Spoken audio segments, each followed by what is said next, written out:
El libre albedrío. Saludos en el nombre del Señor, amigos míos. Bendita sea esta hora. Benditos sean todos ustedes. No es fácil para algunas personas que se han abierto camino hasta aquí por primera vez entender que una personalidad muy diferente habla a través de esta persona humana. Necesitarán estudio y apertura para creer que tal cosa es posible. Como cada vez acuden aquí amigos nuevos, me resulta difícil presentar mis conferencias de manera que todos puedan entenderlas con claridad. Si solo tomara en cuenta a los recién llegados, no haría justicia a todos mis amigos que asisten a las conferencias regularmente. Por otra parte, si dictara las conferencias únicamente para mis amigos regulares, los recién llegados no podrían ligarlas. Sin embargo, haré lo mejor que pueda dadas las circunstancias. En esta ocasión me gustaría hacer hincapié una vez más en que, incluso para los asistentes más regulares, las repeticiones son esenciales. No solo olvidan ustedes los seres humanos muchas cosas que son importantes para el progreso espiritual, sino que incluso lo que sí recuerdan, pueden conocerlo solo con el intelecto y no en su corazón también. Existe una vasta diferencia entre el conocimiento intelectual y lo que se llama iluminación. Pueden no alcanzar un conocimiento profundo y penetrante, aunque escuchen el mismo pensamiento 25 veces, aun si se le aborda desde ángulos nuevos, hasta que lo escuchen por 26ª vez, entonces, de pronto, alcanzan la iluminación en ese aspecto tan solo. El tema que trataré esta noche es el libre albedrío. Las personas debaten eternamente este tema. Un grupo sostiene que no existe para nada el libre albedrío. Todo obedece a la suerte y al destino. Otro grupo dice más o menos que solo existe el libre albedrío. De acuerdo con un tercer grupo, algunas cosas están determinadas por el libre albedrío y otras no. Ahora bien, ¿quién tiene la razón? Examinemos juntos este tema desde el punto de vista espiritual y desde el punto de vista de la realidad absoluta. Para una persona que cree solo en esta vida presente y no en una existencia antes o después de ella, para alguien que no puede creer en el mundo espiritual ni en la ley y el orden divinos, la tercera alternativa lógica es que algunos factores están determinados por el destino y otros por el libre albedrío de la persona. Esta persona estaría segura de que uno no escoge dónde nace, dónde, cuándo y cómo va a morir, e incluso cómo se van a desenvolver ciertas fases definidas dentro del lapso de su vida presente. Sin embargo, para la persona que siente, conoce y ha experimentado la verdad de la ley de causa y efecto y de la reencarnación, este punto de vista no podría ser correcto. En el cuadro general, cada individuo tiene un total libre albedrío, aunque temporalmente este libre albedrío no pueda manifestarse porque los factores que uno no puede controlar en esta vida fueron determinados por uno en sus vidas anteriores. Esos factores son solo los efectos provocados por las causas que ustedes mismos han puesto en movimiento. Quisiera darles un ejemplo. Supongamos que un asesino, un hombre que ha cometido un acto no solo contra la ley divina, sino también contra la ley humana, es aprehendido y encarcelado. Supongamos también que ha perdido la memoria y ha sufrido amnesia desde que cometió este acto. Así que se encuentra en prisión sin saber por qué, porque no recuerda lo que hizo. Se le puede decir al asesino que ha hecho tal o cual cosa, pero él lo ha olvidado. Sin embargo, esto no cambia el hecho de que ha cometido el crimen. El hecho de que lo recuerde y lo sepa o no, no modifica las cosas. Debido a su amnesia y a que no cree lo que se le dice, el asesino estará convencido de que estar en prisión es, de hecho, una suerte muy injusta porque él solo ve una parte, la parte presente, e ignora las conexiones y reacciones en cadena del pasado. La acción pasada que lo ha llevado al estado actual está oculta de su vista, pero de todas maneras existe como una realidad. El encarcelamiento es la creación del libre albedrío que opera a través de la causa y el efecto. Siempre que su libre albedrío parezca oponerse a la satisfacción de sus intereses inmediatos aparentes, esto se debe a causas que ustedes mismos han creado, aunque no puedan recordarlas. Del mismo modo, siempre que tienen la posibilidad de usar su libre albedrío para su ventaja real o aparente, ustedes mismos ponen en movimiento las causas respectivas. Que sea en esta misma vida o en una anterior, no cambia el funcionamiento de la ley. Su libertad presente o su falta de libertad depende enteramente de sus acciones, pensamientos y reacciones internas pasadas. Más y más gente reconoce hoy el hecho de que esta ley se aplica a la vida presente de las personas. Muchísimas causas de lo que ocurre en su vida actual pueden rastrearse a alguna acción externa o interna en algún momento anterior de esta misma encarnación. Hace apenas poco tiempo, la humanidad no tenía los medios para explorar con suficiente profundidad el alma humana a fin de encontrar estas causas ocultas, ya fueran buenas o malas, favorables o desfavorables. Como dije, hay cierto número de causas que provienen de esta misma vida que ustedes no recuerdan. Se necesita mucho tiempo y esfuerzo para descubrirlas. No se les ocurriría afirmar que no son responsables solo porque las han olvidado. En algún tiempo escogieron libremente actuar y pensar de una manera que produjo cierto resultado. No hay acción, pensamiento o sentimiento que no produzca un resultado. Algunos efectos ocurren rápidamente, así que es más fácil rastrear sus causas. Otros recorren un camino más largo, pero el hecho sigue siendo que nada ocurre en su vida de lo que ustedes no sean responsables. Todos ustedes lo saben. Por lo tanto, la idea de que el libre albedrío existe solo una parte del tiempo debe de estar equivocada, o, en el mejor de los casos, es una media verdad. Cualquier cosa que hagan o piensen hoy y la manera en que reaccionen ahora debe de afectarles mañana, el mes siguiente, el año siguiente y en muchos casos también en la vida siguiente. Así que en realidad tienen un libre albedrío total, amigos míos. Solo donde y cuando ustedes, los seres humanos, no pueden recordar ni reconocer las semillas que han sembrado, dicen que opera el destino. Muchas personas piensan que tener libre albedrío significa que pueden hacer o pensar lo que les plazca sin causar ningún efecto. Naturalmente, este concepto de libre albedrío es un error craso. Dios creó el universo que está gobernado por un número infinito de leyes. Creó a sus hijos y les dio libre albedrío para que pudieran decidir guardar o no guardar las leyes mucho antes de que esta tierra y este mundo material llegaran a existir.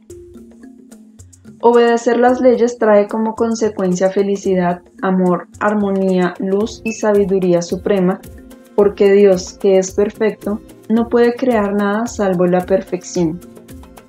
Sin embargo, si cualquier criatura fuera forzada a permanecer dentro del marco de estas leyes, como si no tuviera libre albedrío, las leyes no serían lo que son, ni estarían de acuerdo con la naturaleza de Dios.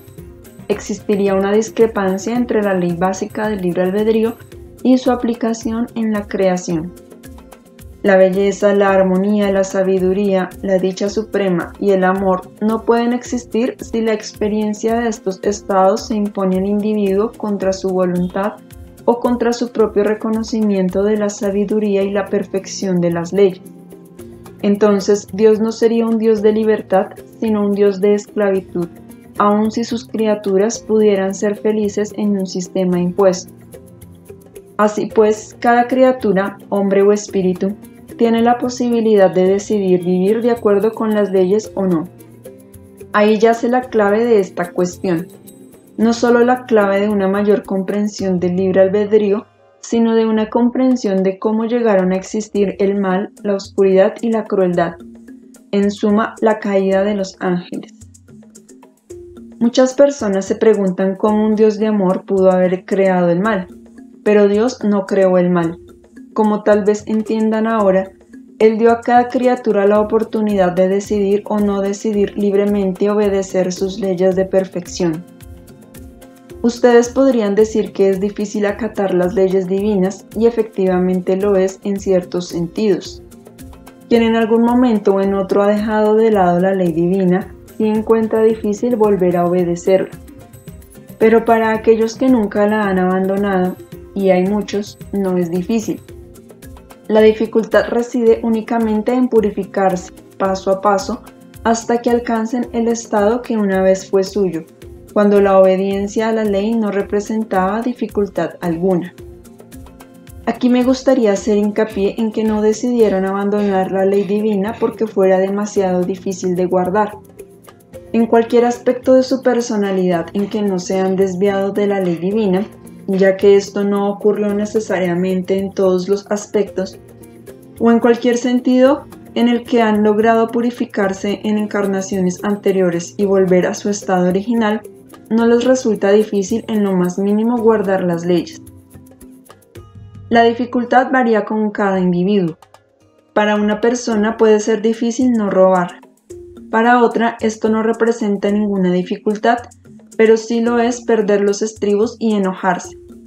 Para un tercer individuo puede resultar difícil no ser envidioso y así sucesivamente.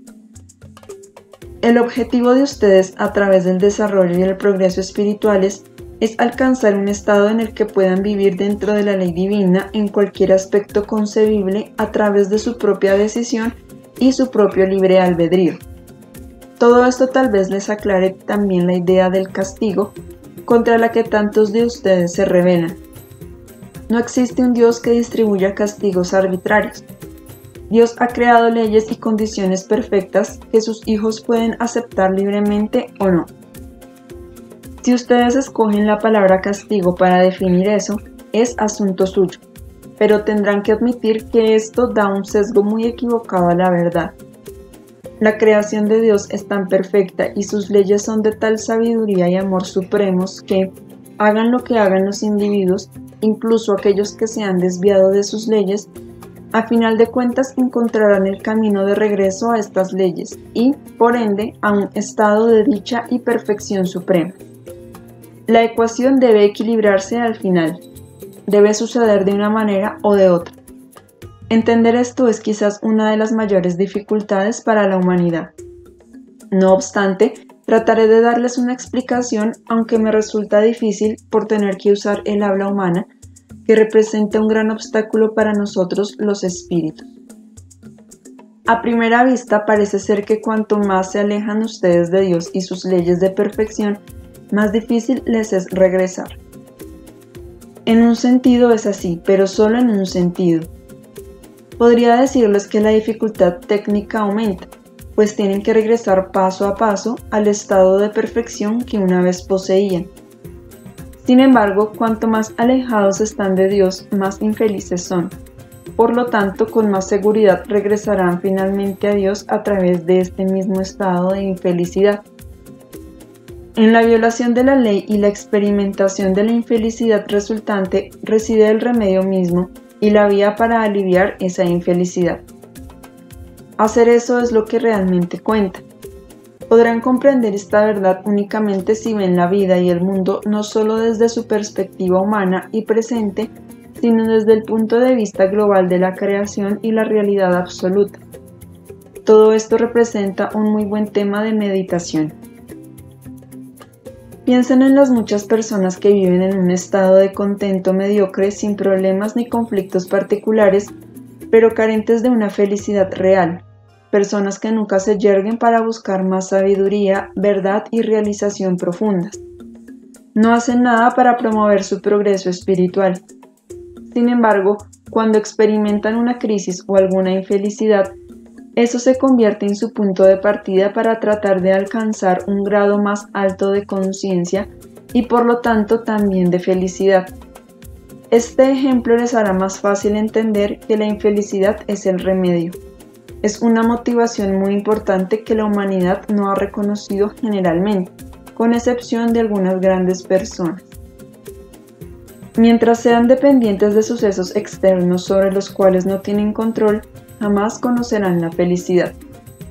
Podrán sentir un contento temporal, pero constantemente tendrán miedo de perderlo porque no pueden controlar a otras personas y el poder que tienen sobre ustedes o sobre sus circunstancias. La única felicidad que es duradera y nadie les puede quitar, el único equilibrio seguro que pueden tener, llega cuando se desarrollan, cuando purifican y curan su alma de todas las corrientes enfermizas y equivocadas que se desvían de la ley divina. Entonces es cuando encuentran las causas internas a las que se deben sus penas y tribulaciones. Desafortunadamente, la mayor parte del tiempo no hacen eso, a menos que ocurran en su vida eventos desagradables. Ahora bien, Dios no les envía estos sucesos desagradables deliberadamente. Debido a su desviación de la ley divina en un momento o en otro, ya sea en esta vida o en una anterior, ustedes han preparado las condiciones que entran en vigor en este mismo momento. No es en modo alguno necesario que sepan dónde y cómo vivieron en su vida pasada a fin de encontrar las raíces de su dificultad presente, ya que mientras una tendencia no haya sido purificada, existe en ustedes y por ende la tienen a su alcance para reconocerla si están dispuestos a hacerlo.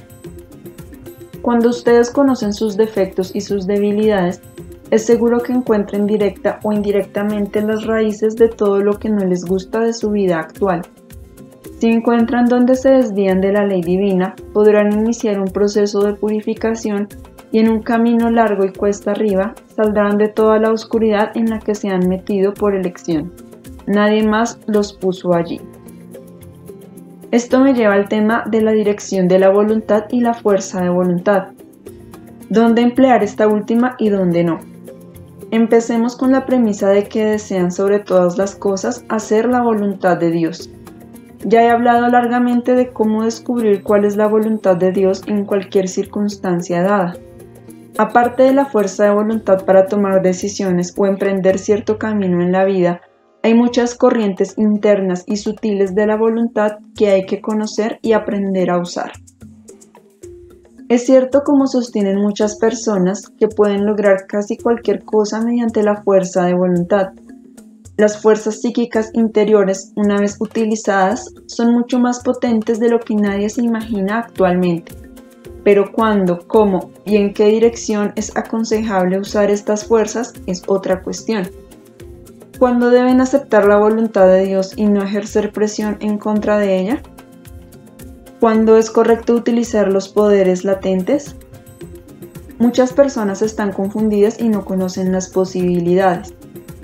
Así, el primer paso es descubrir si esta confusión existe en ustedes. Si existe, formulen sus pensamientos clara y concisamente. Háganse conscientes de lo que desean. Si tienen la duda de si lo que desean va de acuerdo con la voluntad de Dios, primero encuéntrenla de la manera en que siempre recomiendo, es decir, poniendo en formas pensamiento claras y concisas lo que desean conseguir. Una vez que quede decidida esta cuestión dentro de ustedes, habrán ganado más paz interior. Cualquiera que haya logrado algo en esta vida, sea lo que sea, ha hecho esto. Las personas que no ponen a Dios sobre todo lo demás podrían lograr cosas que no corresponden a su voluntad, pero ustedes tienen siempre la oportunidad de descubrir la voluntad de Dios desde el principio. Independientemente de que sus deseos tengan que ver con cosas terrenales que no se desvían de la ley divina o con su progreso espiritual y autopurificación, ustedes podrían usar su fuerza de voluntad con mayor frecuencia y con mayor fuerza. Algunos de mis amigos que desean seguir este pathwork en un sentido general no han empleado todavía este poder interno cuando se topan con los muchos detalles específicos del viaje. Tienen ciertamente muchas dificultades que vencer en su propia personalidad, muchos defectos que conocer y desterrar, y muchas cosas que aprender. Todo esto podrían lograrlo más fácilmente si usaran el poder apropiado de la manera apropiada. Ustedes pueden querer desde su intelecto y desde su alma. La fuerza de voluntad intelectual puede ser intensa, pero nunca tendrá el poderoso efecto de la fuerza de voluntad del alma. Pueden usar su fuerza de voluntad de dos formas muy definidas. Una crea una presión y tensión que les resta paz, los aleja del estado de desapego tan necesario para alcanzar la madurez espiritual y emocional. La otra fluye libre, intensa y vitalmente, y jamás les resta serenidad. Opera en lo más profundo del ser, pero muy conscientemente. Quiere de manera intensa pero paciente. Los deja libres y desapegados, pero jamás pasivos y resignados. Una corriente de la voluntad viene de su ser superior, la otra de su ser inferior. Si quieren algo que va contra la ley y la voluntad divinas, ese algo jamás les dará paz. Sin embargo, también es posible que quieran algo que es completamente bueno para ustedes, pero que lo quieran de manera equivocada y que por ello le mezclen corrientes o motivos equivocados. Supongamos, por ejemplo, que en su profesión desean hacer las cosas lo mejor posible. Este es ciertamente un deseo legítimo. No tener ningún deseo a este respecto estaría mal porque quedarían fuera su chispa y su vitalidad. Es peligroso no tener deseo alguno y estar demasiado desapegado, pues entonces podrían moverse lenta e inadvertidamente y entrarían primero en un estado de resignación y luego en un estado en que no les importe nada ni estén completamente vivos. Aquí, como en todo lo demás, el punto medio correcto es muy difícil de alcanzar y mantener. Pueden encontrar y adoptar el punto medio correcto entre extremos si meditan diariamente y examinan sus motivos internos con completa honestidad. ¿Desean hacer las cosas lo mejor posible porque buscan gratificar su vanidad? ¿Su deseo de hacer las cosas lo mejor posible está diluido por razones egoístas y vanas? Una vez que se hayan dado las respuestas a estas preguntas, podrán empezar a redirigir su motivación en conciencia y la fuerza de voluntad interior fluirá libremente. Una vez que sus motivos sean limpios, no tendrán remordimientos inconscientes ni subconscientes que obstruyan el libre flujo de su fuerza de voluntad. Cuanto más alto es su desarrollo, más fuertemente incapacita su subconsciente su fuerza de voluntad si su deseo no es limpio y correcto. Así, aquí de nuevo, el primer paso es hacer consciente lo que hasta ahora ha sido inconsciente dentro de ustedes. De esa manera pueden examinar dónde soltar y renunciar a su fuerza de voluntad y dónde pueden y deben usar más de ella que en el pasado. Cuando se topan con una fuerte presión de su ego, deben aprender el desapego. Mirando una y otra vez el impulso de su ego, gradualmente aprenderán a soltarlo. Una vez que hayan separado estas dos tendencias en ustedes, la egoísta o vana de la que desea servir a otros en su profesión, cualquiera que ésta sea, podrán desarrollar la fuerza de voluntad en la dirección correcta, pues entonces estarán libres de todas las máscaras y los motivos equivocados. Ustedes pueden entrenar su fuerza de voluntad para que fluya de su plexo solar y no de su cerebro. Existe una diferencia muy sutil e importante en esto. Sé que mientras no hayan experimentado esta diferencia hasta cierto grado, mis palabras serán solamente palabras para ustedes, quizás incluso palabras sin sentido. Sin embargo, pueden experimentar la diferencia si lo siguen intentando, y una vez que lo hayan experimentado, sabrán y entenderán muy bien lo que es querer desde el cerebro y querer desde el alma. Las dos tendencias suelen mezclarse.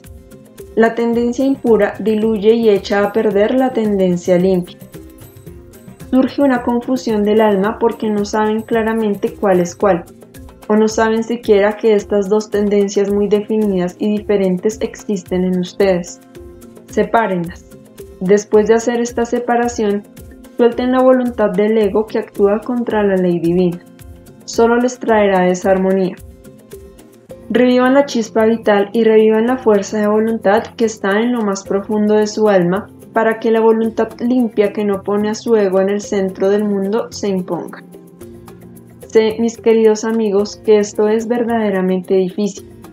Para algunos de ustedes estas palabras sonarán a griego, pero los que tienen una comprensión más profunda podrían entender un poco de lo que digo. Hay que trabajar para tener una comprensión real y profunda. Esto no puede hacerse escuchando una conferencia una sola vez. Esto jamás bastará. Lo que he descrito es una de las muchas claves de su liberación de la cárcel en la que ustedes mismos se han metido. Es un aflojamiento de las cadenas que se han puesto. Mientras no empiecen a liberarse de estas cadenas, se sentirán frustrados, infelices y descontentos con su vida. Empiecen a actuar ahora para que en cada corriente interna vayan de la mano de la ley divina y no contra ella. La ley divina comprende que no matarán, no robarán, ni cometerán crímenes o pecados reconocidos. Estos son los casos más amplios y extremos. Pero ustedes, a quienes ya no se aplican estas leyes más extremas porque han vencido estas tendencias durante sus encarnaciones pasadas, deben empezar a aplicar la ley divina dentro de su alma, en sus tendencias internas, en sus corrientes del alma, en sus reacciones emocionales y no solo en sus actos externos. Cambiar sus pensamientos no basta, también deben cambiar sus sentimientos, y esto no lo pueden lograr a menos que se vean tal como son. Y ahora, mis queridos amigos, estoy listo para sus preguntas. Antes de ocuparnos de las preguntas planeadas, ¿hay alguna relacionada con este tema? Pregunta. Pienso en todas esas personas que han hecho grandes carreras, por ejemplo, en el teatro y los negocios. Están llenas de su propio ego y no se desarrollan espiritualmente. ¿Puede hablar acerca de esto? Respuesta. Una persona que fomenta una corriente equivocada, enfermiza o ignorante y que no cumple el destino que es la razón de su actual encarnación, podría aún así progresar espiritualmente en algunos aspectos de su personalidad, aunque quizás en un compartimento muy distinto de su alma. Tal vez esta persona supera otro defecto, aunque no haya vivido su vida de acuerdo al plan y fomente una corriente equivocada. Es posible que su vida no se desperdicie completamente desde el punto de vista espiritual. Pregunta. ¿Qué quiere usted decir por plexo solar a diferencia del cerebro? Respuesta. Un deseo puede proceder del intelecto o del cerebro, o de lo que algunas personas se denomina el alma, o de lo que algunas veces se denomina el alma. En la región del plexo solar, en la materia radiante no visible con el ojo humano, está el campo magnético espiritual, donde no solo existen todas las emociones, sino que están marcados y profundamente inscritos todos los factores que tienen que ver con el ciclo entero de la existencia de un individuo. La trascendencia de las vidas anteriores, los méritos y los llamados pecados están contenidos en este campo, así como todo el libro de la vida. Los sentimientos, los deseos o los pensamientos proceden no solo de la región del cerebro, sino también de esta parte. Muchas personas no han experimentado esto todavía. Cuando quieren algo o cuando piensan o forman ideas, creen que esto sucede en el cerebro. Pero una vez que alcanzan cierta etapa de su desarrollo espiritual, sentirán que pueden desear y aún pensar en la región de su campo espiritual. Cuando los pensamientos proceden de allí, tienen una cualidad y un carácter muy distintos de los pensamientos que proceden del cerebro.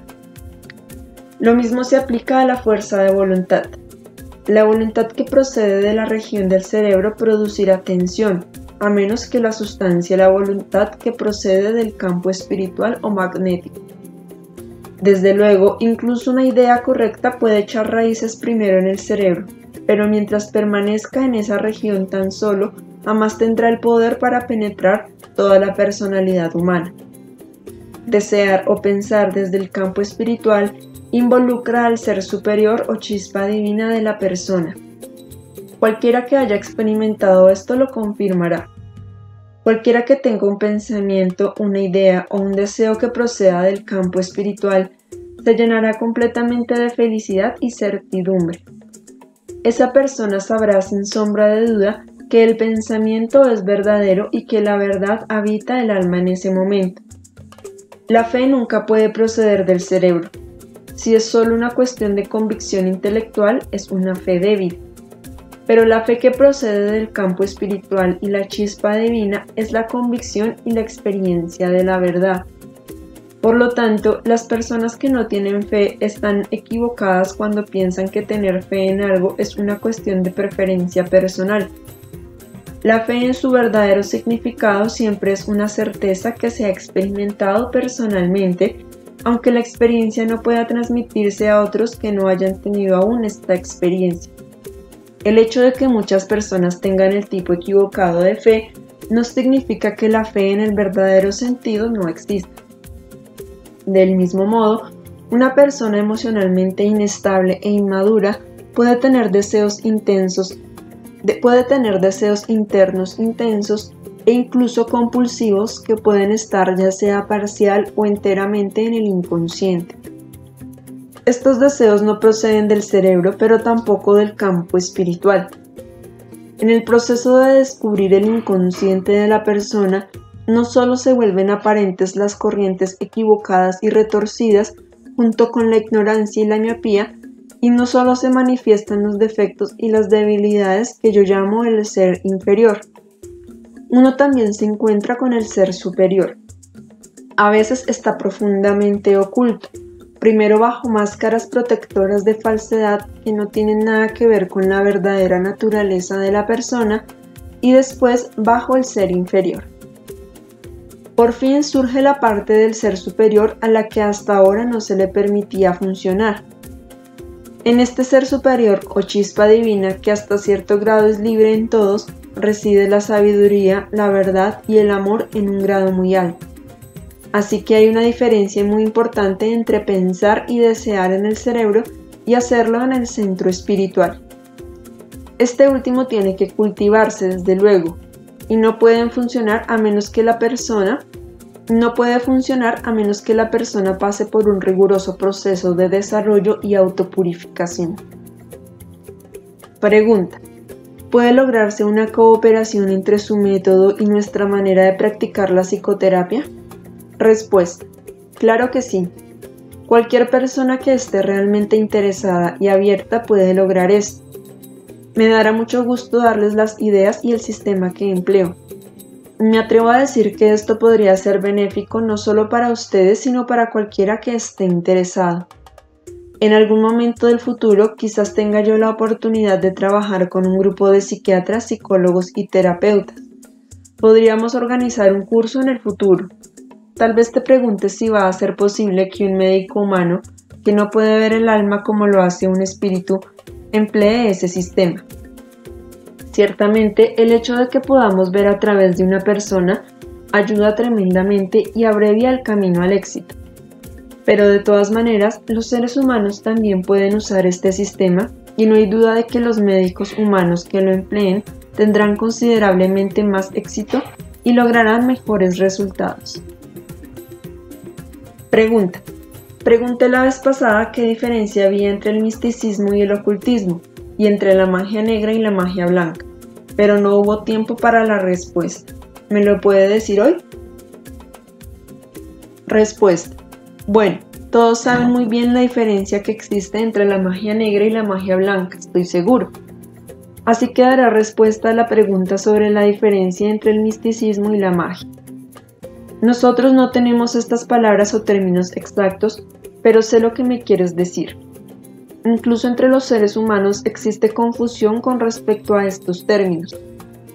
Una persona puede tener una idea muy diferente del significado de estas palabras que otra. Por lo tanto, usar estas palabras puede llevar a malentendidos. El verdadero significado del misticismo es alcanzar y experimentar a Dios en la medida de lo posible para un ser encarnado. El camino místico, por lo tanto, significa una purificación total. El objetivo es completa y únicamente Dios, hacer su voluntad y experimentarlo. Pero el verdadero místico ni siquiera querrá tener esta, la más elevada de todas las experiencias, como objetivo último, porque este sería un objetivo egoísta, y el egoísmo es diametralmente opuesto al misticismo. Por lo tanto, a nuestros ojos, el objetivo del verdadero místico es el servicio.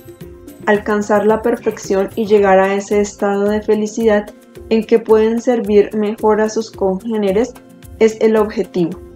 Y solo una persona muy sana, muy integrada y muy armoniosa, Una persona muy feliz puede realmente dar, amar y ayudar. Así pues, el objetivo del místico es Dios, no porque la unión con Dios signifique una felicidad inexpresable y una dicha suprema e inimaginable, aunque este es un derivado maravilloso por decirlo así, sino porque el servicio a Dios a través del servicio a los congéneres cumple de la manera más completa con la voluntad de Dios en cada partícula de vida. La magia solamente explora las fuerzas psíquicas. El objetivo del mago, incluso del mago blanco, es la exploración y el uso de ciertas fuerzas psíquicas. Es cierto, la magia blanca usa estas fuerzas con un buen propósito, pero la magia no va más allá del control de las fuerzas psíquicas. El místico en su camino a alcanzar su objetivo último también se encontrará con algunas de las mismas fuerzas psíquicas y puede incluso usarlas ocasionalmente, pero su objetivo siempre permanecerá claro en su mente.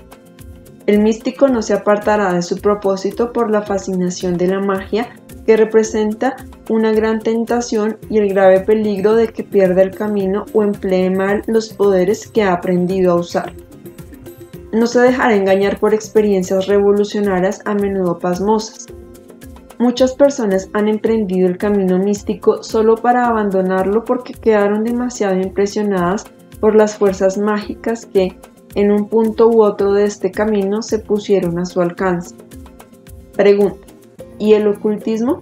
Respuesta: la palabra oculto se refiere solo a cosas que no conoces bien todavía o que no se han probado científicamente o donde todavía hay una cortina entre tu mundo y el nuestro. Hace 20 años la energía atómica era oculta. Pregunta: ¿cuál es el estado de éxtasis? Respuesta: en el estado de éxtasis la persona experimenta fuerzas divinas, seres divinos o incluso a Dios. Esto no puede suceder muy fácilmente, pero cuando las personas trabajan en el camino místico, llega el tiempo en que esto también debe de ocurrir. Pregunta: ¿puede ser inducido por drogas? Respuesta: no de esa manera, eso es un éxtasis falso.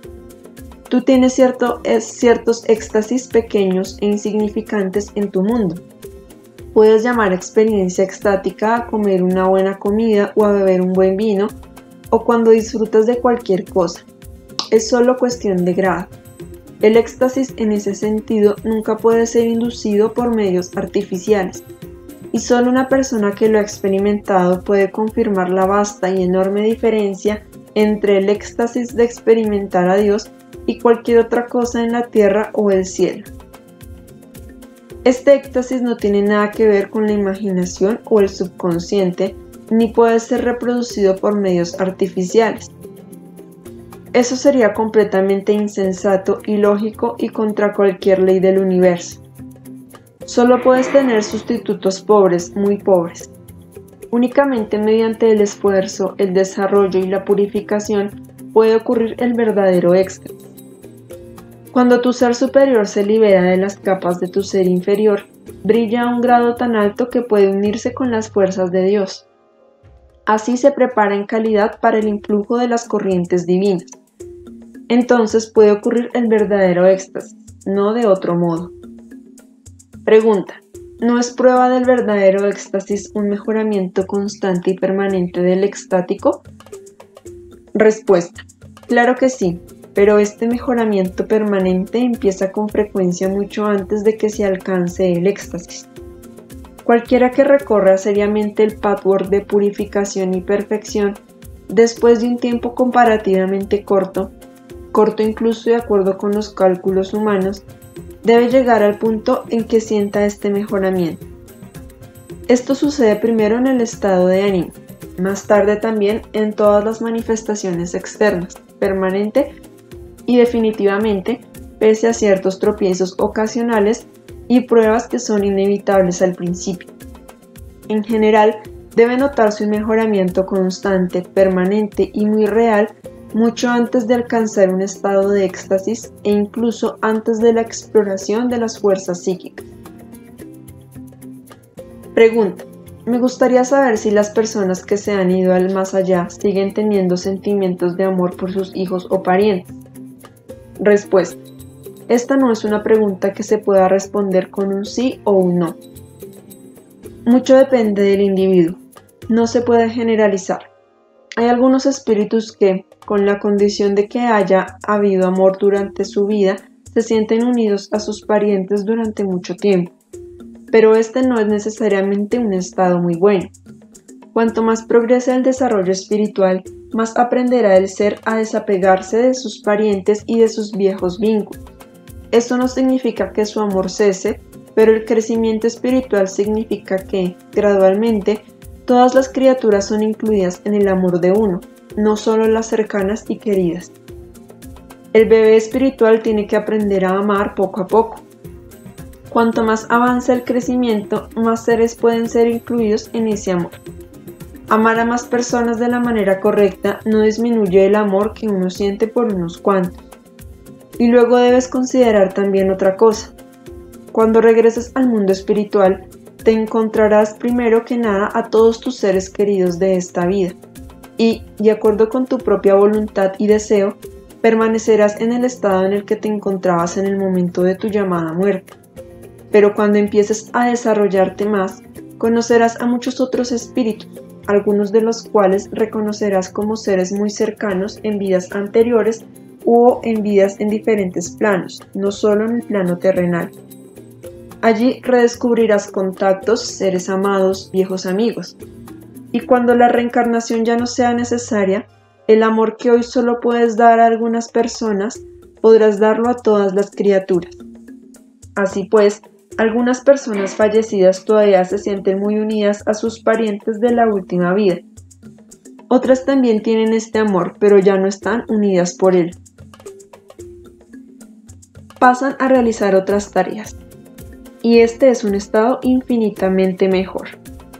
Pregunta: me gustaría saber si los espíritus del mundo espiritual siguen atados a su país y sus nombres.